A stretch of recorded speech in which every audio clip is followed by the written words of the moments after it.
Welcome to the Better Business Podcast. I'm your host, Austin Zelan. Join me week after week as I interview high-level entrepreneurs on their journey to success, both in business and personal development. Each week presents new stories to learn from and new ideas on how to run a better business. Stay updated with all the guests we'll have by subscribing to this podcast. Welcome to another episode of Better Business with Austin Zelan. I'm super excited to have our special guest, Mr. Bill Walsh, here with us today. He's going to share a little bit about his entrepreneurial journey and some of the stuff that he's involved in. He's got an extensive portfolio of many different companies and businesses that he's super involved in, and I'm excited for all of us to learn from him. So thank you so much for joining us here today. Could you just start out with telling the audience a little bit about your entrepreneurial journey and how you got to where you're at today? Yeah, I wish that I could tell you that I started and inherited all the money. Yeah. But that was not the case. My father worked a day job as an electrician. My mom worked for Allstate. I started my first business at 9 years old. I had a paper route, like so many entrepreneurs start out that, and I was lucky that my dad would drive me around to deliver the papers. We delivered Sunday papers, which, as you know, Sunday papers back then were pretty thick. Maybe you don't know because you're pretty young, but they were pretty thick. And I learned then about getting up early. I learned then that if you worked hard and you put the effort behind it, that you could actually get paid. And I was actually making pretty good money, and then I wound up starting a lawnmower business. I had kids that would cut grass for me because my dad said one day, I got to cut the grass. And I said, you mean I got to get the grass cut? And he said, don't be a smart ass. And I said, what do you mean? He said, I'm not really good at that, but I figured that my older brothers, they had some lazy friends that would want to make some extra money. I already had all the paper out customers, so I went to those customers and said, if you let us cut your grass, we'll do it for like half off. And I got a lot of customers from that, and that's kind of where I started my journey as an entrepreneur. It wasn't just what could you do, it's what could you delegate. And from there, out of high school and college, I became a trader. I traded currency in New York and Chicago. I did turnarounds for a decade. We would either take your company public, we would close it or fix it, or sell the assets. And I got to a point where I was burnt out. And if you're listening today, I know you probably can relate to that you get to a certain point where, there's got to be more, I want to say more a month, not just the money. The money was good, but my kids were 9, 7, and 2. And I wrote this down, there had to be more. So I took a couple years off, believe it or not. It was 2-week vacation turned into 2 years. And from that, I teamed up with a young company back then called GoDaddy as a marketing partner under a group called Wild West Domains and another company called Franklin Covey. And we put together a bundle that was a product called Successfolio. So it was we gave you a website, we got you organized and gave you a business plan and a merchant account and said, go get them. And people thought we were crazy, but I knew for a fact that small business needed tools and systems. And if you think back to the gold rush, who made the money? It wasn't the people looking for the gold. It was the people that provided the tools, the Levi Strauss, the Acme, they made all the money. So I figured back then, why not create a product for that? And we did, and it became a home run. In 20 months, we were in 20 countries selling that little product. And we then launched an incubator course called Rainmaker back in 2005, which is a very in-depth 3-day program for entrepreneurs. We made 4 times a year to help them with their grant writing, their business plans, their social funnels, sales funnels, loyalty programs, really help them take their ideas and build real companies around them. And 2007, a venture fund, 2008, masterminds, the inspiration conferences, platinum speaker training programs where I train top speakers to sell from stage. I was one of the early investors in an idea called the Small Business Expo. We became their main sponsor back in 2012, and there was just 2 cities. And within 5 years, we had 100,000 attendees a year come in. We ran the main stage, over 70 speakers every other weekend that were in the different workshops there. We brought on AT&T, Google, Shark Tank, all the sponsors.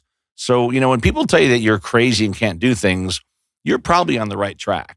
And now we do 300 live events a year.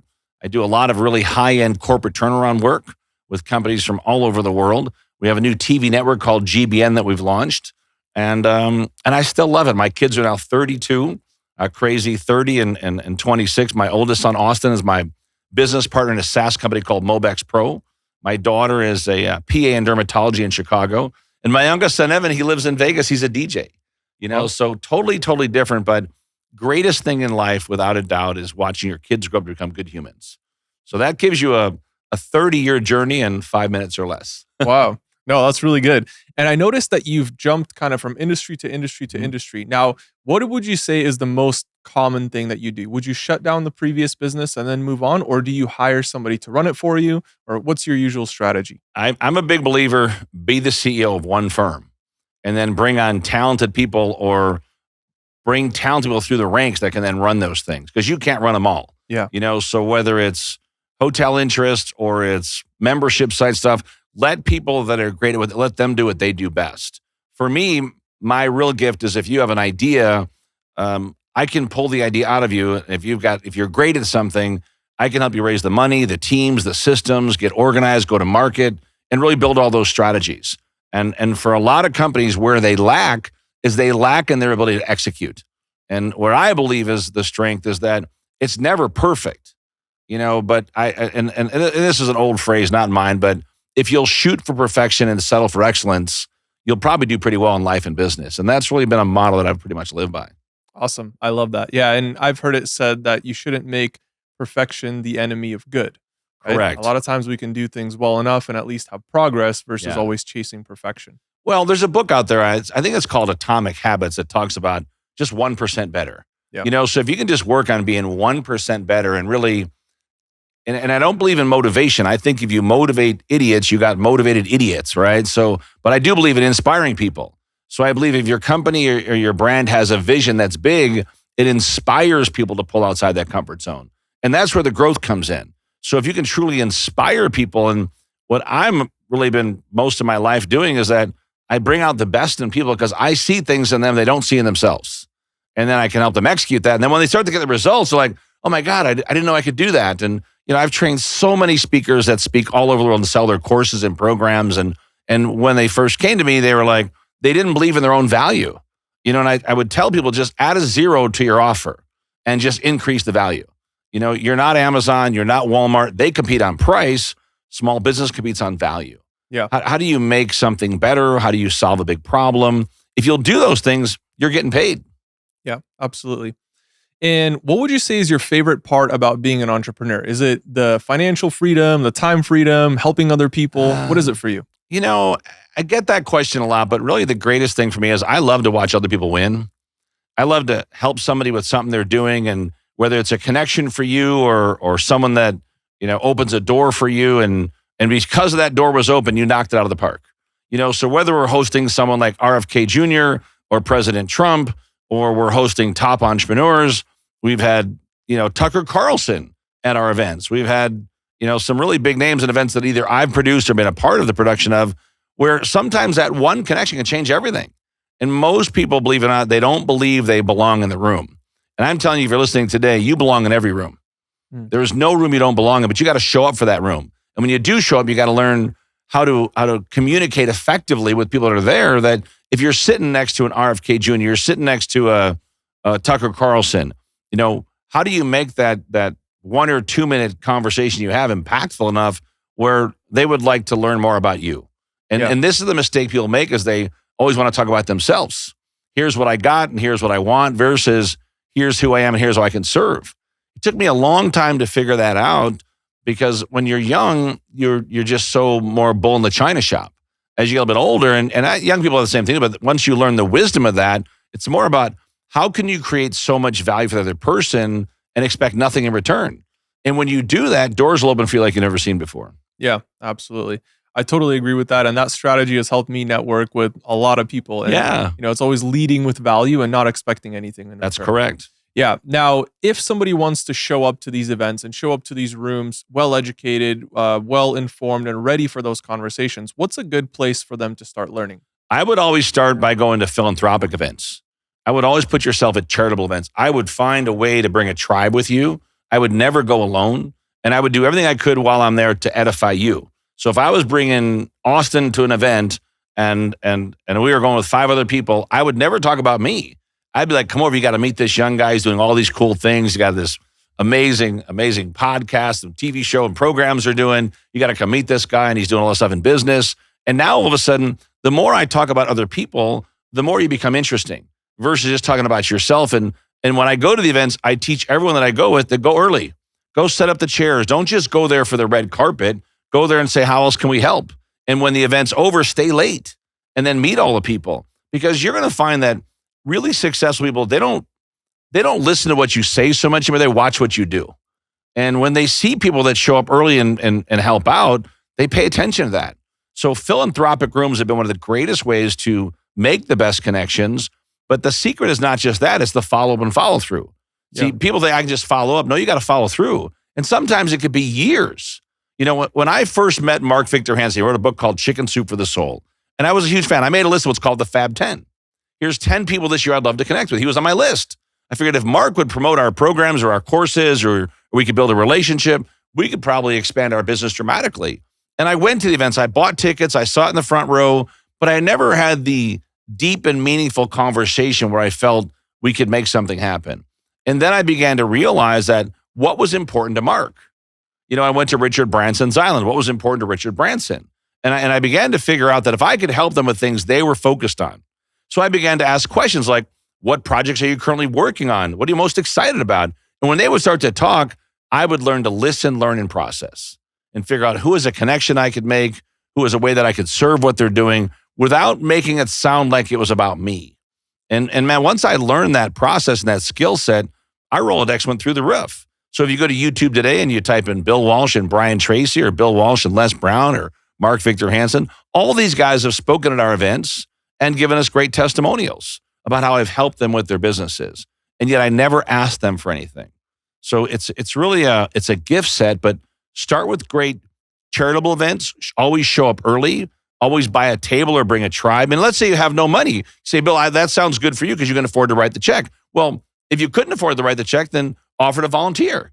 But don't say I'll volunteer, but you got to pay for my food and you got to pay for my flights. No, a real volunteer means you're not getting paid. That's why it's called volunteer.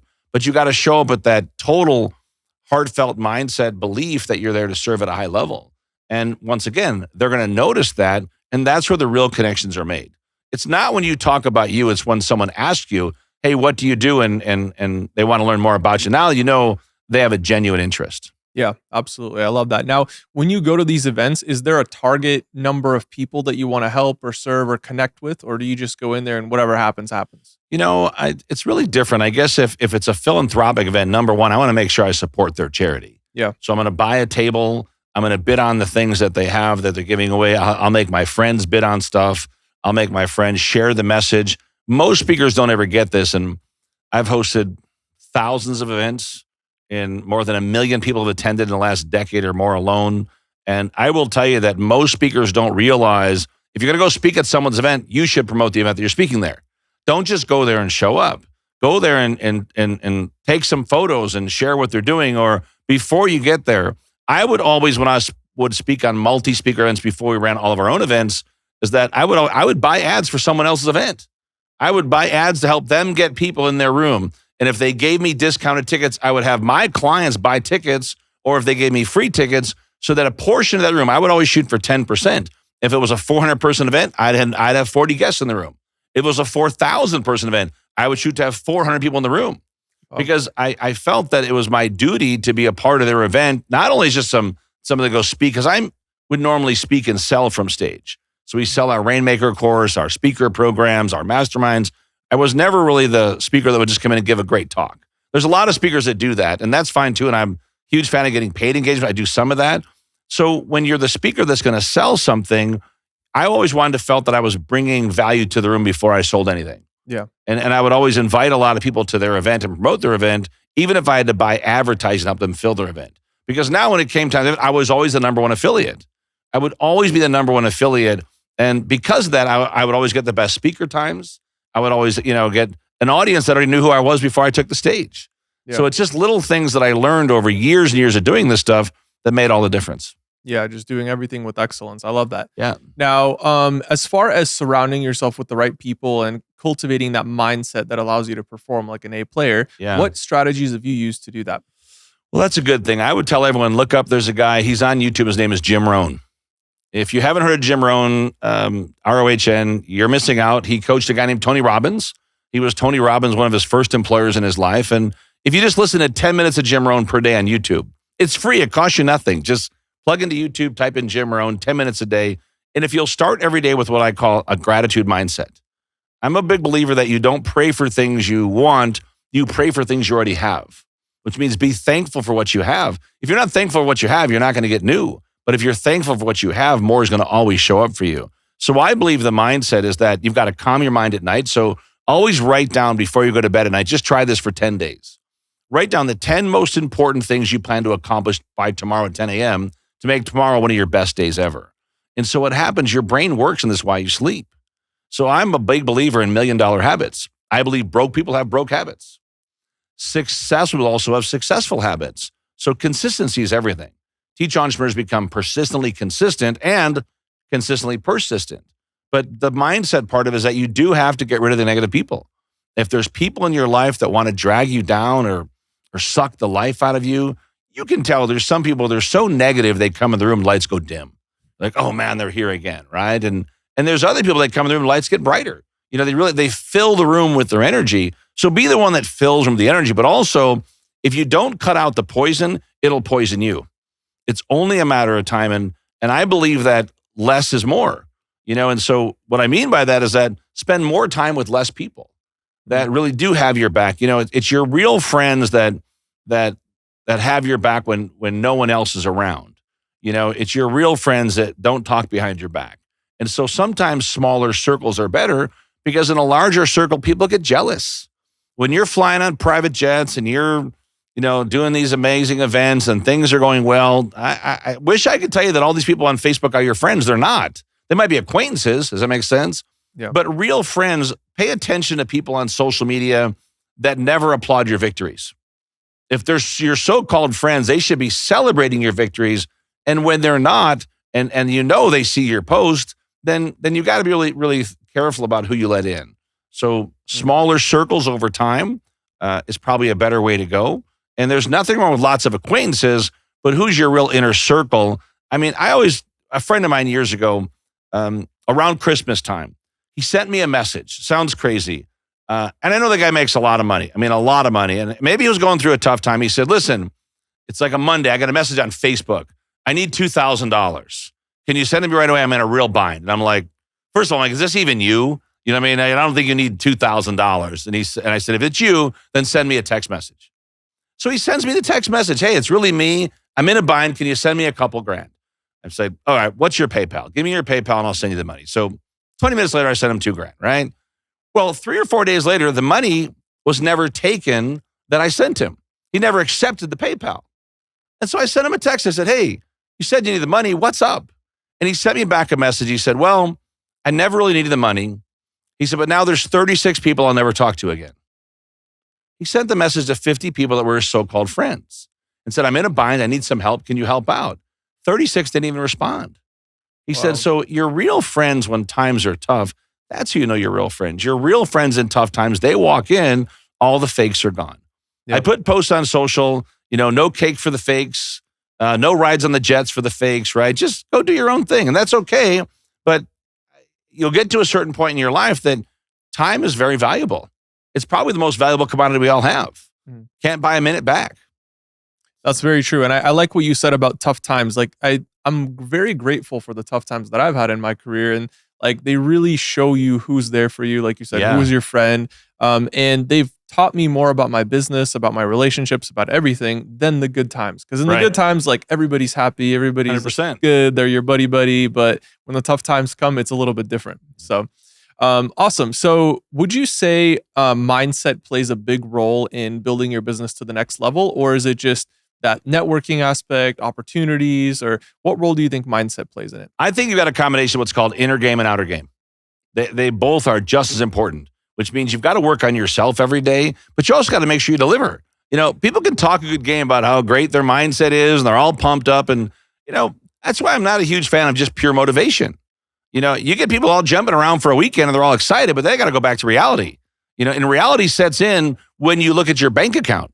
If they would spend more time on their bank account versus their social media, they might start to realize that customers are good for business. So feeling great is one thing, and being inspired in mindset is one thing, but you got to execute. You got to get out there and see the people, tell the story. People chase money. I would say stop chasing money, start chasing serve customers. If you go past the McDonald's, it says billions and billions served. It does not say we make billions on you. Does that make sense? And so a lot of entrepreneurs, they're going to show you their flashy cars and they're going to show you their flashy house and their flashy watch. I would say get rid of all the flashy cars. Buy a used limousine and hire a part-time driver and work while you're in the car. And instead of because the funny thing is once you start having lots of money, you don't care about that stuff anyway. When you can buy whatever you want, all of a sudden it's not that important anymore. Yeah. There's things that are way more important. So for entrepreneurs that are starting out or starting over, either one is fine. Put your money in marketing. Put your money in a good attorney, a good accountant. Put your money in a good part-time admin. Put your money in someone that can help with your social media marketing. So you learn to focus on what you do best and then begin to delegate the rest. Yeah. So mindset is definitely there, and you got to keep your mind out of the gutter and out of the negativity because misery loves company, and it loves the company of those that are successful. They'll try to come up with ways to tear you down. And so you got to be able to avoid those, they're almost like, minds, I guess, right? That they're trying to get in your way, but at the same time, you got to execute. And what I'm a big believer in is something that we call LPC. So it's leads, presentations, and customers. How many leads this week? How many presentations this week? How many new customers this week? I don't care about last week. I don't care about next week. I care about this week. And if your team is focused truly on serving customers, money's a byproduct. Yeah.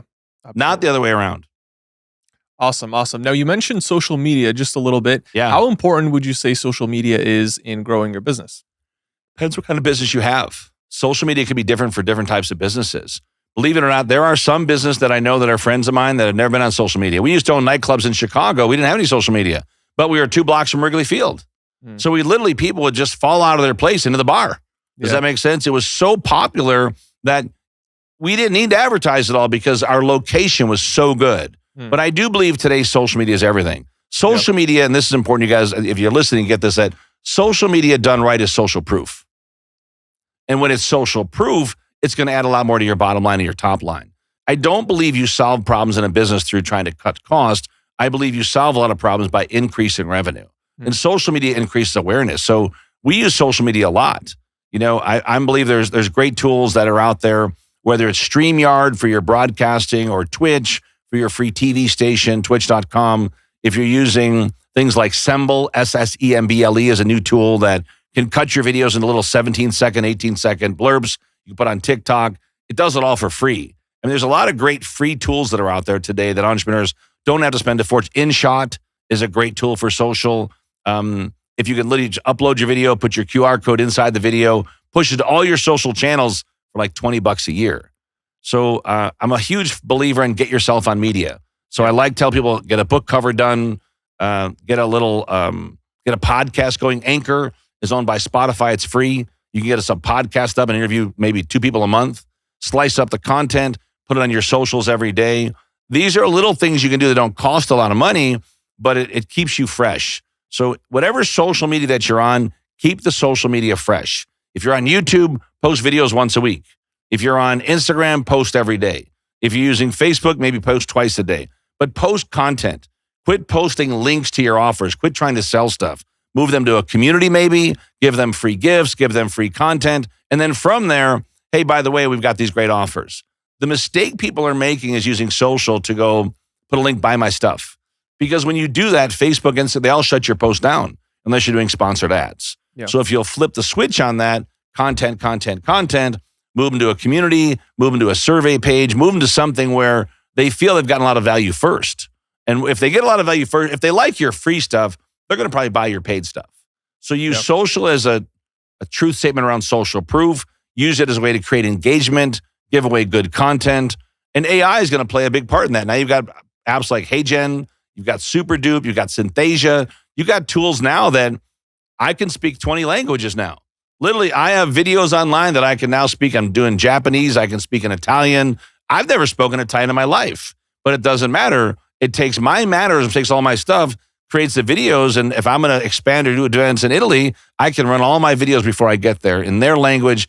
And believe it or not, if you match up a few of my videos, it's hard sometimes to tell which one's real, which one's AI. I mean, this could be AI right here today. You don't even know that yet, but I think Austin's here live in person. Yeah, definitely. So you mentioned AI in a lot of these companies and Mhm. tools that you're using. How important would you say is AI for the next generation of business?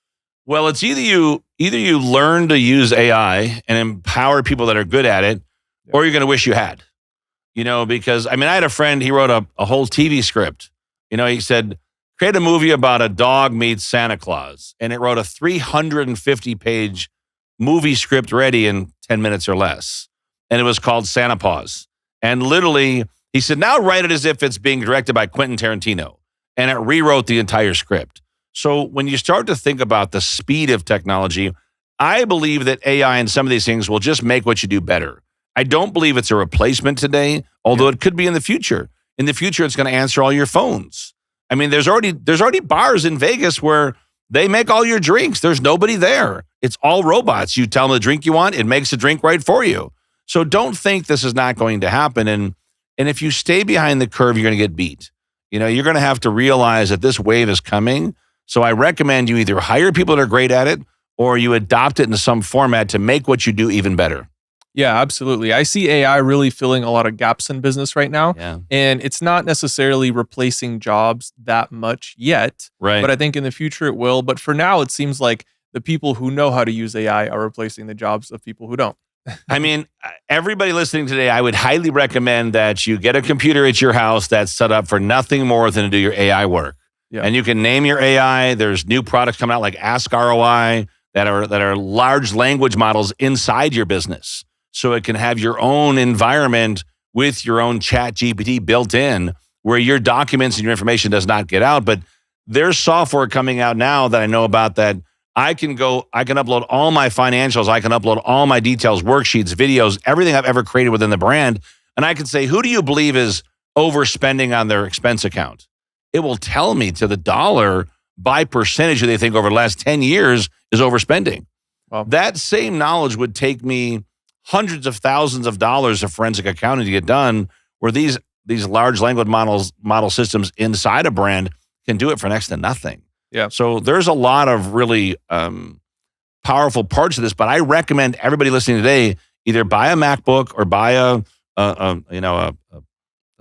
any kind of laptop that you can connect to ChatGPT and treat it like it's your own virtual assistant on your desk. Literally have that computer just for that one tool set. Yeah, absolutely. It works.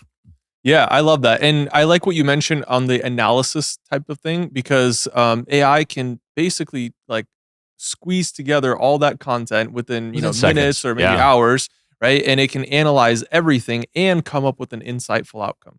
And those insights are very valuable. It's just important that if you're going to do it this way, make sure that you're not just uploading to ChatGPT because then it's available for everybody. So you've got to have it where it's an internal based, like a ChatGPT, but inside your own environment. Yeah. I think this is the future for a lot of big brands because if they don't use this stuff, they're going to get beat by their competitors. Absolutely. And what was that tool that you mentioned? The name of that tool? Well, there's a couple. One's called Ask ROI. It's a new tool that's coming out. Yeah. So it's a large language model, but it's also built inside your brand. Mm-hmm. So, and it's a pay per use. I think that's as little as $35 a month. So, but it's a great new tool that's coming out that does. Another one's called SuperDupe.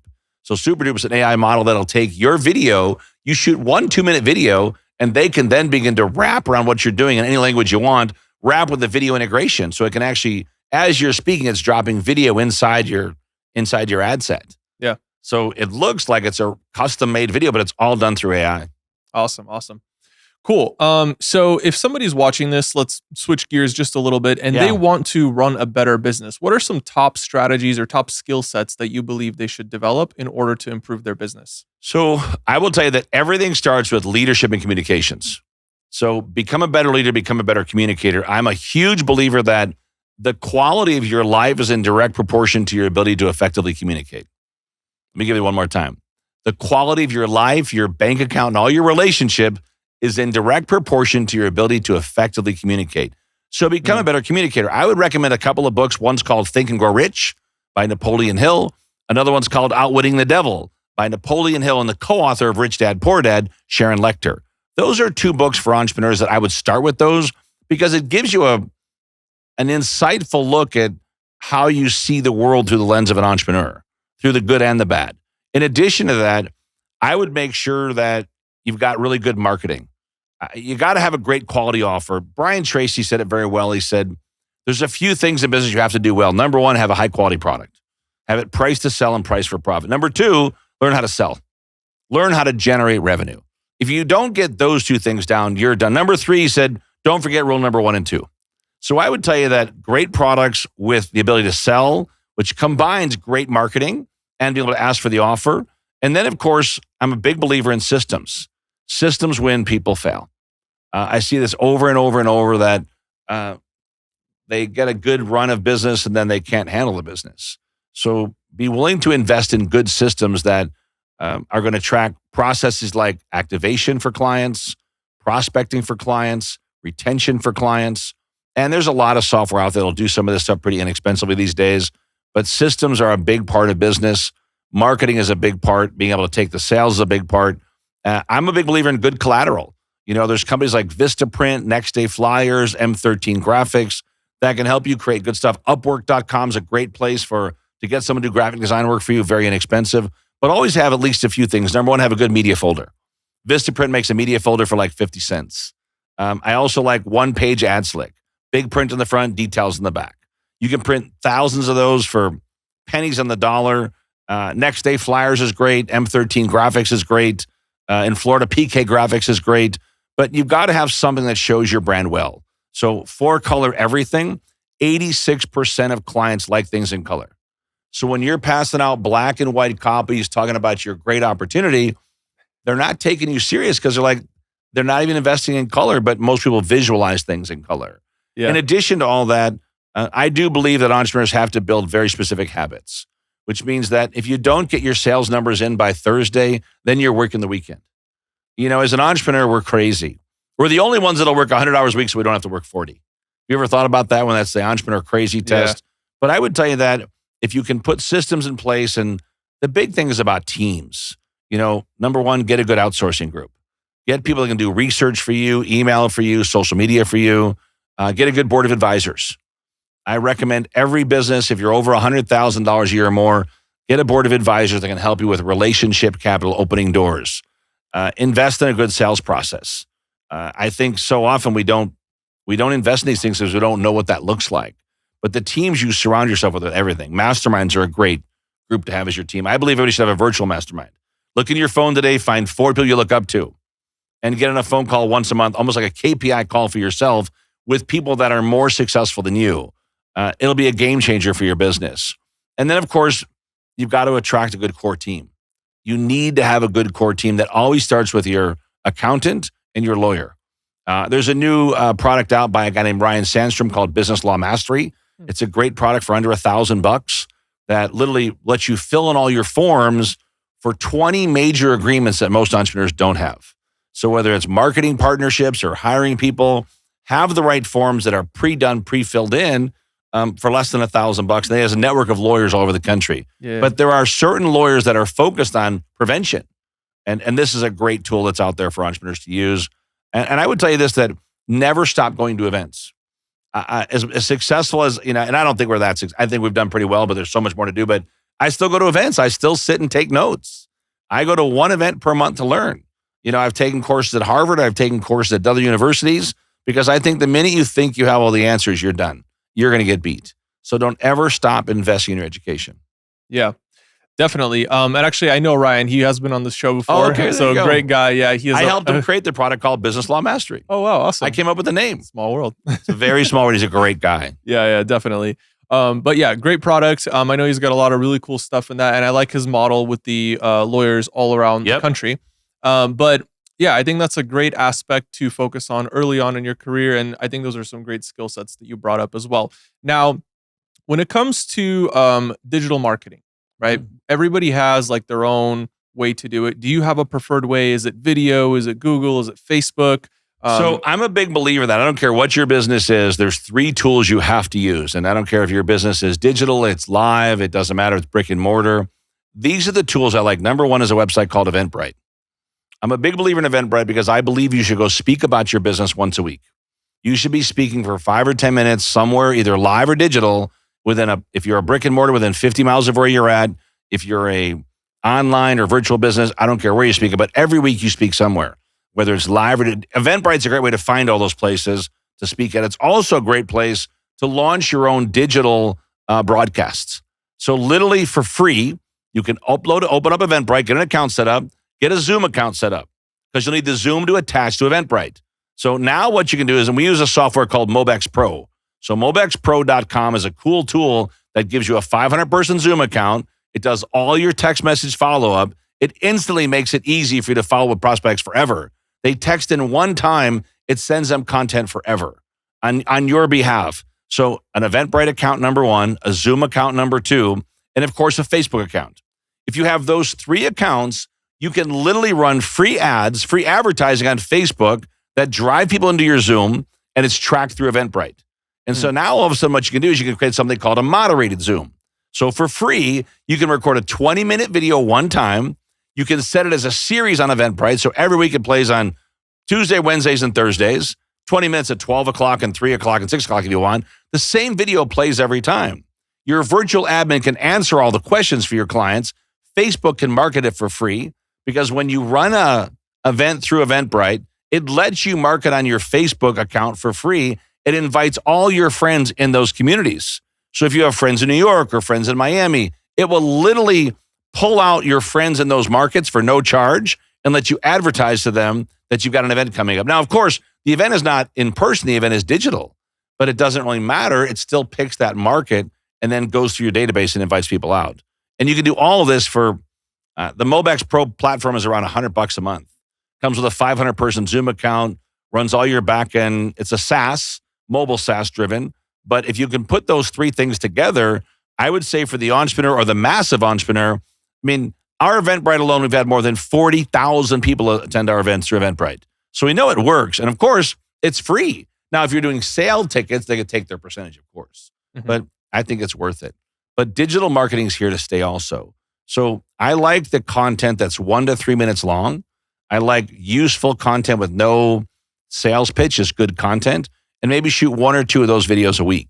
And you can use InShot to push those out. So you got to stay ahead of the digital game. I'm not a TikTok user. For the TikTok users, I mean, there's a lot of opportunity there. I think know where your market's at. You know, we target executives. We target entrepreneurs. We target 60% of our clients are SMBs. 20% are small office, home office. 10% are executives in transition. We know our client. We know that over 60% are women. We know that over 80% are over 30. So once again, tailor your marketing that you're going to use on digital to your client with content-driven good stuff that you don't even care if they buy. You disconnect from them buying. Totally disconnect from that outcome, but deliver good content they can use. And if you'll do that, you'll wind up creating good digital that gets a lot of views. So. Yeah, definitely. Man, what a wealth of knowledge you shared right there. I think that's I live amazing. it every day, man. Yeah, I think it's amazing. If people can just apply some of those things, like you're saying with Eventbrite and the digital events, it gets word out about their business and builds their brand. And they can save money. Yeah. And then once they know it works, they can drive ad campaigns. Eventbrite, believe me, people don't realize that, and I'm not doing a commercial for them, but Eventbrite lets you run ads inside their their what I would call their system. Yeah. You know, all of their data. And so most people don't even know you can run events on Eventbrite that then drive people to your live events or your digital events, and you can do it at very low cost. They also are connected directly to Instagram and Facebook. So you can run your meta ads through your Eventbrite page as well. Yeah. So now it just tracks back, and it's at about a 20%, from what I've found, about a 20% savings over buying direct from Facebook. And my ads are approved about 50% less time. So when you start thinking about it, it's not just a smart tool, it's an effective and cost-saving tool as well. Yeah, definitely. Yeah, I've ran ads through Eventbrite as well, and it's super effective. Like, I'm Super surprised at how inexpensive it is to sell out events with it. So it's been pretty cool. Now, if a small or medium business owner is watching this and they're like, okay, this is cool, but I think I need to hire some consultants. Have you ever hired consulting firms for your company? I have. When do you think is the right time to do that? We hire them all the time. I think, first of all, you've got to make a list of where you're going. Yeah. What most people don't realize, I always start with this: how many clients do you plan to serve by a certain date? So people say, I want to make all this money. I say, well, reverse that into, we know for a fact that our business course Rainmaker is $5,000, right? You get to bring 4 people with you. We meet 4 times a year. We do business coaching every week with them. We do live broadcasts where they can, entrepreneur groups they can connect into. They can come to the live classes in Dallas, Chicago, Vegas, or Orlando, and that's all in one bundle. Well, to make $1 million, we figured out all we had to do was serve 200 clients, which was 50 clients a quarter, which was 17 clients a month. So I would tell all entrepreneurs, if you're listening today, is that break it down to the ridiculous. That what is your revenue number? What do you generate per client? How many clients you have to serve? Because if you know how many clients you have to serve, we figured out if we can get in front of 45 people a week, roughly 180 a month, and we're only effective at a 10% effectiveness rate, we could generate that extra $1 million a year. So instead of just chasing the number of how much money you're going to make, work it all backwards. How many clients do you have to serve to get to that number? And if your whole team is focused on serving clients, the money's a byproduct. So now you can figure out, what's my ad spend for this? How many do I have to do there? Where can I leverage the money that I do have? And guys, whatever your budget is, but you should get business credit set up. Everybody listening today should apply for long-term business credit. Get those trade lines going. Set up a FedEx account, set up a Quill account, and use those monthly. And build it as business credit, not personal. If you use your personal credit cards to grow your business, what happens is you wind up eating up those numbers, your credit score goes down. But if you take the same exact amount of time to build business credit over 6 months or 8 months, once you have those trade lines, PayPal does $100,000 loans with no tax returns within 24 hours if you actually process credit cards, if you actually have a real business. Yep. So leverage the business credit over time so you actually have the wherewithal to run the business. And I wish people would understand this, that if you treat it like a hobby, you'll get hobby results. But if you treat it like a business, you give it a good chance to have business results. That's so true. Now, when it comes to hiring, I know we talked a little bit about handing off your business to people to run it after you've kind of moved on to the next thing. Yeah. What would you say has been the key driver for successful hiring for you? Successful hiring for me has always been through referral, or it's been watching people. I don't, the resume can say anything. You know, I like to hire people part-time, pay them more for the first 60 or 90 days than they normally get paid, pay them as consultants and see how they do. Because if they don't prove out well as a consultant, they're not going to make it as an employee. Does that make sense? So I like to have a 90-day bridge where you pay them a little more than what they normally get paid. And I always like low salaries, high bonuses. I don't believe in high salaries. I don't believe that if you're paying executives big salaries, especially when you're in startup mode. And you've got to think like in any business, you're grinding until you get to the point where you've got 10 million plus in the bank and your monthly numbers are consistent. You got really good recurring revenue numbers. You got to treat it like it's a startup all the way through. So when you hire people, avoid big salaries, get them lower salaries based on production. If they say they can raise production or raise numbers by this number, great, then give them big bonuses. I would much rather pay someone 5 times their salary through bonus than I would try to pay them that salary X. Yeah. Does that make sense? Because now they've got a vested interest in the game. I also like equity over time. When we had nightclubs and restaurants, we would then have the manager earn equity over 5 years. So they can get up to as much as 2% equity per year, but they had to vest over 5 years. So when we did that, we found that theft went way down. We found that morale went way up because they thought like an owner. If your team thinks like owners, they think differently than if they think like they're just an employee and they're just there for a job. Yeah. And I think so much of it is that in today's economy, most employees don't feel like there's job security. They don't anymore. But if they do feel that you care about them, I mean, I've had the same executive admin now for 18 years, not by accident. My son's my business partner for 15 years. He'll take over the SaaS company. It'll all be his, which greatest thing ever, right? But they've earned that right. It wasn't given to them. So I'm a big believer that people earn your respect. They earn that value versus giving it to them. Yeah, absolutely. Well, Bill, I think you have a freebie for us today. You mentioned a gift. I do. Do you want to? So I'll be glad to give that away. If you've ever seen the movie called The Secret, have you seen The Secret before? Yeah. So I wrote a best-selling book called The Obvious. So that'll be kind of fun that I give you guys all a copy of the book today. All you have to do is take out your phone and you text the word WIN. You text the word WIN to this number 26786. Text WIN to 26786. You'll get our book, my book, The Obvious. You'll get our newsletter for the year for free. And you'll also get a special invite to an event that we're going to have Austin speak at. So pretty cool, or a lot of other great speakers. He's not at that one, but you'll get those 3 things all as a gift today. And I love being on your show. I wish you nothing but great success. I think having this amazing studio and great thing going on, but if there's anything that I can help you with, I'm glad to help. So I love what you're doing. Keep up the great work. Thank you. Thank you. Well, it's been a pleasure having you here today, guys. This was Bill Walsh on Better Business with Austin Zelan. Thank you all for joining us today, and we'll see you on the next episode.